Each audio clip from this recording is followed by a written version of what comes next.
Good evening and welcome to Ville News.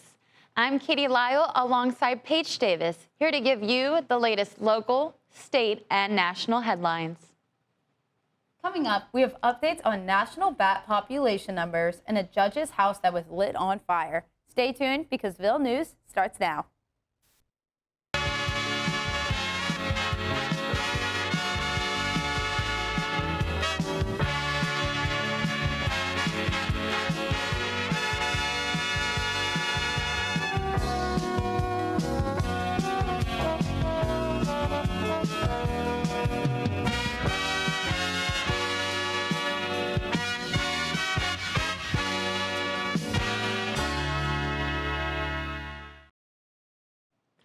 Cave-roosting bat populations have been reported to be recovering from a fungal epidemic.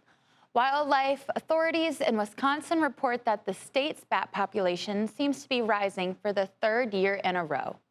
Sightings of brown tricolors and northern long-eared bats are estimated via citizen scientist-led surveys.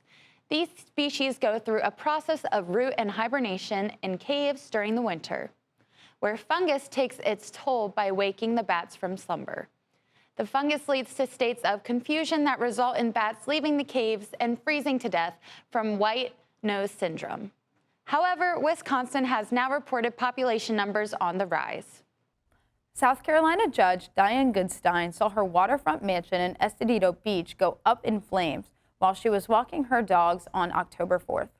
The 69-year-old state circuit judge was not injured in the fire that followed an explosion, but her husband, son, and grandson were.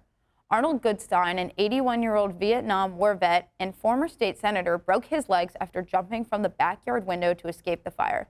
His wife had received death threats the previous month after temporarily blocking a Trump administration order to access state voter files. After an investigation by state authorities, arson was ruled out as a potential cause for the fire, although the investigation of the explosion is still underway. Dan Goldman, a Democratic congresswoman from New York, went to Twitter shortly after the fire was first reported. In it, he accused President Trump and Homeland Security advisor Stephen Miller of, quote, doxing and threatening judges who rule against Trump, including Judge Goodstein, end quote. Miller attacked Goldman saying, quote, while you post libelous madness, we will keep focused on delivering public safety and fighting domestic terror, end quote. The South Carolina Law Enforcement Division, or SLED, is still in investigation of the incident. When we get back, updates on a missing child found dead and PA state parks opening new camping experiences. Ville News will be right back.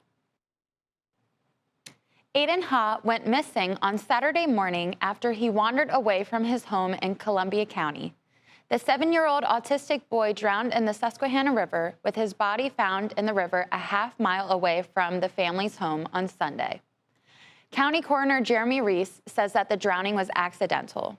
Police dogs tracked the boy sent to the water, where an underwater rescue team searched for the missing body.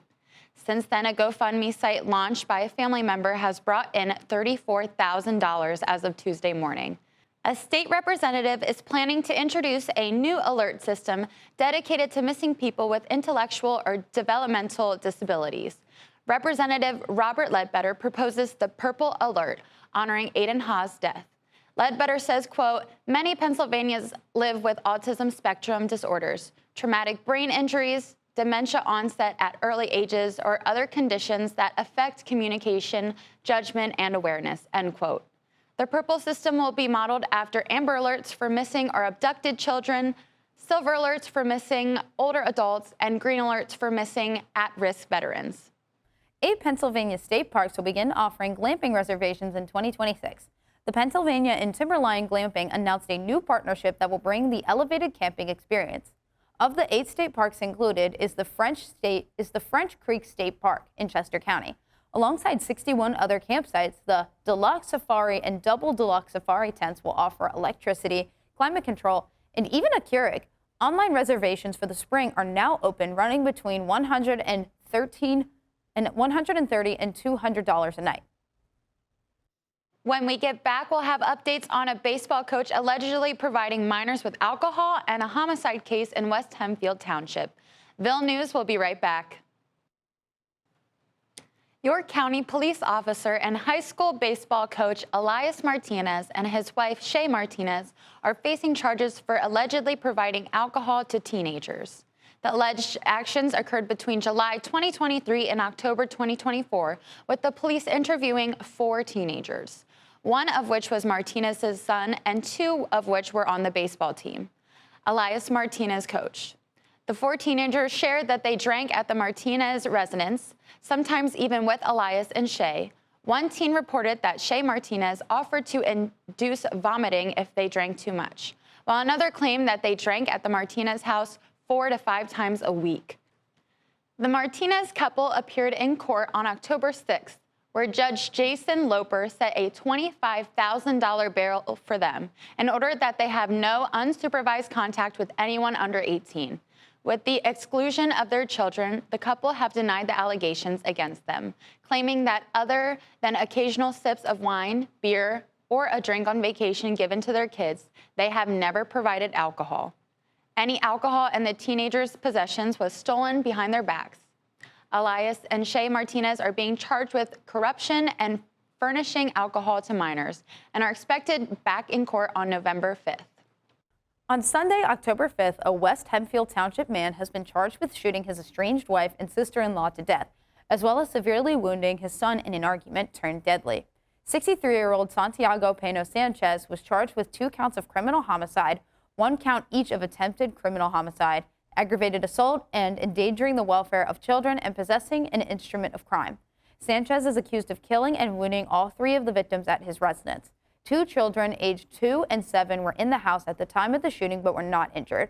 At the scene, Sanchez surrendered to the West Hemfield Township Police and apologized for his actions. The motive behind Sanchez's actions is unknown, and he has been denied bail since. That's all we have this week for Ville News. Thanks for watching, and make sure to tune in next week for the latest local, state, and national headlines.